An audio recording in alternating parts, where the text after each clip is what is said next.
हम सबका उद्देश्य और ध्येय एक ही है, समाज को आगे बढ़ाना, समाज में किसी प्रकार की कोई कुरीति है, कमी है तो उसे दूर करना और समय अनुरूप, परिस्थिति अनुरूप कहां क्या सेवा देनी चाहिए, कहां योगदान करना चाहिए, किस क्षेत्र में हमें काम करना चाहिए।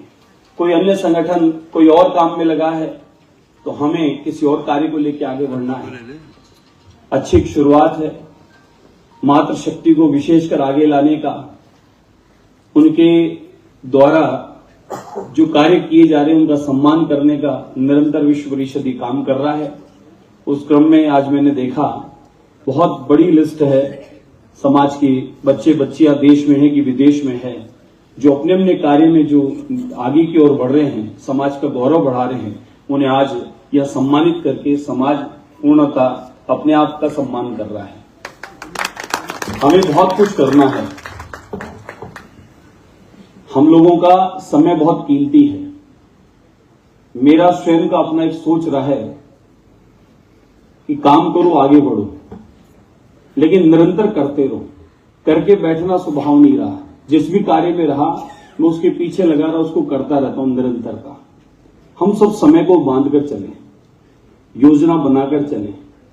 समय की ही कीमत है और आपके काम से आपकी पहचान है, आपकी पहचान आपके काम से बनती है। इसलिए आप हम सब इस समय को समझें और समय अनुरूप की आवश्यकता उस पर ध्यान दें। नई पीढ़ी को सभी लोग तो 100 के 100 सरकारी सेवाओं में जा नहीं सकते, 100 के 100 लोग कोई अधिकारी बन नहीं सकते। मैं ये नहीं कह सकता बन नहीं सकते, बन सकते हैं, लेकिन 100 नहीं बन सकते। प्रैक्टिकल बात करें, लेकिन सभी क्षेत्रों में अपना अपना प्रयास हम सबको रखना चाहिए। कोई स्पोर्ट्स में बच्चे जाना चाहते हैं, स्पोर्ट्स में हमें सहयोग करना चाहिए। कोई व्यापार में कोई क्रिएटिविटी है, कोई अपनी स्वयं की कोई नई चीज करना चाहते हैं। और मैंने देखा कि यहां पर एक अच्छी नई शुरुआत की कि ऐसे लोगों को भी प्रोत्साहन देते हैं, जहां मदद होती है मदद करते हैं। कोई बंधु बहन, कोई बच्चा किसी कारणवश पिछड़ा हुआ है, कोई गांव में किसी कारणवश उसको असुविधा है, तो मैंने देखा है कि समाज की तरफ से उसे योगदान दिया जाता है, सेवा दी जाती है। अब आप हम सबको, मैंने पिछले दिनों सुनील जी तिवारी को फोन करके बधाई दी कि विप्र सेना की एक दूसरा जो कदम धरा, उससे मैं बहुत खुश हूं कि उन्होंने अब तहसील में, छोटे शहरों में, प्रत्येक जगह जाकर और अब वहां पर विप्र सेना के द्वारा एजुकेशन के लिए सेंटर बनाए जा रहे हैं। एजुकेशन के लिए सेंटर बनाए जा रहे हैं, जहां पर हॉस्टल होगा, विद्यार्थियों को पढ़ने के लिए कोचिंग की व्यवस्था होगी, निःशुल्क रहना खाना इत्यादि होगा। और कोई भामाशाह लोग जो हैं उसमें अपना योगदान सेवा देंगे, जैसे धर्मशालाओं में दिया करते हैं, मंदिरों में, तीर्थों में दिया करते हैं, तो वहां पर उनका योगदान स्वीकार होगा। इसी प्रकार से विश्व परिषद ने भी योजना बनाई थी, सेवदास जी विराजमान, इस बारे में चर्चा हुई थी कि सीकर इत्यादि क्षेत्रों में, नावा, डीडवाना इत्यादि क्षेत्रों में, छोटे कस्बों में हम लोग भी शुरुआत करेंगे। हम लोग अब इसके लिए आगे बढ़े। भामाशाह हमें समाज के भी मिलेंगे, कोई कमी नहीं है।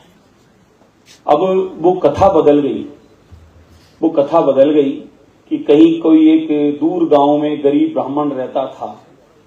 अब प्रत्येक गांव, शहर और ढाणी में सब जगह समृद्ध ब्राह्मण रहता है। और ब्राह्मण वैसे सदा समृद्धि है। सबसे बड़ा धन ब्राह्मण के पास में ये इसका ज्ञान है। कोई कहता आरक्षण की बात करते हैं, नहीं। मैं कहा हम तो आरक्षित हैं दादा, यहां से हम यहां से पूर्णतः आरक्षित हैं। हम चाणक्य भी हैं और हमारे पूर्वजों का इतिहास उठाकर देख लो, जो दुनिया को ज्ञान प्रदाता रहा है, वह ब्राह्मण समाज जो दुनिया को ज्ञान प्रदान कर रहा है, क्या वो खुद के लिए उपयोग नहीं ले सकता? इसलिए हम आने वाले समय में हमारी नई पीढ़ी के लिए, हमारे बच्चों के लिए अधिक से अधिक रोजगार के अवसर हो, सभी क्षेत्रों में उसका जो प्रयास करो उसमें हम लोगों का सहयोग, योगदान हो और उनकी सफलता में हम लोग भागीदार बने। उसके लिए जो हमारे यहाँ सम्मानीय लोग जिनका जीवन का अनुभव है, भले हमारे आईजी साहब हों, भले हमारे शर्मा जी साहब हों, एजुकेशन क्षेत्र में आपका बहुत बड़ा, आपसे मुझे भी कुछ टिप्स मिल रहे थे अपने बैठने पर। आप लोगों का अनुभव और सहयोग हम जब लेंगे, मैं मानता हूं बच्चों को बहुत कुछ सेवाएं और दे सकते हैं। समाज के नई पीढ़ी को बढ़ाने के लिए, उत्थान के लिए बहुत कुछ कर सकते हैं। दूसरा, विश्व परिषद से निवेदन करूंगा, वकील साहब, कभी आप लोग अपना कार्यशाला जैसा आज अधिवेशन रखा था, तो अधिवेशन में आपको एक चैप्टर आज रखना था, सरकारी योजनाओं का लाभ इन तक कैसे पहुंचाएं। नई पीढ़ी को, भले वो किसान वर्ग हो, भले वो व्यापारी वर्ग हो या हमारे बड़े बुजुर्ग हो, सभी के लिए अनगिनत केंद्र की और राज्य की अनगिनत योजनाएं हैं जिनका लाभ आप हम ले ही नहीं पा रहे हैं, पहुंच ही नहीं पा रहा है। मैं पूछूंगा ये बच्चियों से, सुकन्या योजना के कितने अकाउंट खुले आप लोगों के? बच्चे इधर हाथ ऊपर करें। एक भी हाथ ऊपर नहीं हुआ साहब। लाडो का किसी ने लिया लाभ? यहाँ सरपंच साहब बैठे हैं, महिला से आए हुए, इनको अनगिनत योजनाओं को पता है। आगे सरपंच साहब, आप पीछे बैठे। सरकार की इतनी योजनाएं हैं, छोटे किसान के लिए भी है, बड़े के लिए भी है। इन सब योजनाओं का लाभ आप हम सब ले ही नहीं पा रहे हैं। तो मेरा निवेदन है, विश्व परिषद संपूर्ण भारतवर्ष में, विशेषकर राजस्थान में, प्रत्येक गांव ढाणी में आपके कार्यकर्ता हैं, आपके सदस्य हैं। नहीं है तो आपके जो बुजुर्ग लोग हैं, आपके संरक्षक लोग हैं, ये सारे सरकारी सेवाओं में रहे हुए वो लोग भी हैं। इन सबका अनुभव लो काम में आप। मैंने तो मेरे कार्यालय पे निवेदन कर रखा है, भले जोशी जी हो, दिनेश जी हो, हमारे ऐसे 5 से 10 लोग हैं जो हफ्ते में साहब 1-2 बार इन कार्यालय पे बुलाता हूं इनको मैं, और मेरे को लाभ लेता हूं इनका, क्योंकि इनको पूरा सचिवालय का, सरकार का, योजनाओं का, इन सबका लाभ कैसे ले सकता हूं, कैसे दे सकता हूं, इसके लिए मैं इनका अनुभव ले रहा हूं बराबर। इसी प्रकार से आप लोग इनकी कमेटी बना दें और प्रत्येक छोटे छोटे अपने तहसील स्तर पर शिविर लगवाएं और उनमें अकाउंट खुलवाएं।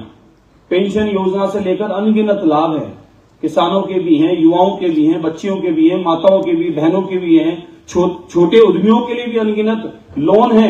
ब्याज और नहीं देना है लोन का आपको, टाइम पर किस्त दो और दोबारा डबल लोन की योजना और है कि आपने 10,000 लिए हैं, समय से आप दो 20,000 ले लो, फिर सीधे 50,000 ले लो, 50 दिए सीधे 1 लाख ले लो, और 1 लाख किए सीधे 2 लाख रुपए ले लो। अनगिनत योजनाओं का लाभ दुनिया ले रही है, आप हम लोग नहीं ले पा रहे। तो मेरा आपसे निवेदन है, हमारी सरकारी योजनाओं का किस तरीके से हम लोग लाभ दिलवाएं। सीए साहब, वकील साहब, आप सब लोग मिलकर एक कमेटी बनाएं, 11-21 लोगों को कमेटी बनाकर प्रत्येक तहसील स्तर पर उसके शिविर लगवाएं और समाज बंधुओं को, बहनों को, बेटियों को, सबको उससे जोड़ने का काम करें ताकि उससे उनका लाभ मिल सके। अभी तो ईडब्ल्यूएस का ही लाभ नहीं ले पा रहे बहुत सारे लोग, अभी तक उस तक का लोगों को कई लाभ नहीं पहुंचा पाए हम लोग। मेरा आपसे निवेदन है, समाज के उत्थान के लिए यह भी एक पुण्य का काम है, इसकी ओर हमें बढ़ना चाहिए। और आगे आने वाले समय में कहीं भी कोई आवश्यकता हो तो मैं आपके बीच आपका अपना पहले भी था, अभी भी हूं। कई आवश्यकताओं में सदैव आपके साथ, आपकी किसी भी कार्य के उपयोग में आ सकूं उसके लिए मैं तत्पर हूं। आज आप सब ने मुझे इतना मान सम्मान दिया, आप प्रबुद्ध जनों के बीच मुझे भी कुछ देर बैठकर कुछ ज्ञानवर्धक औषधि लेने का ये शुभ अवसर मिला।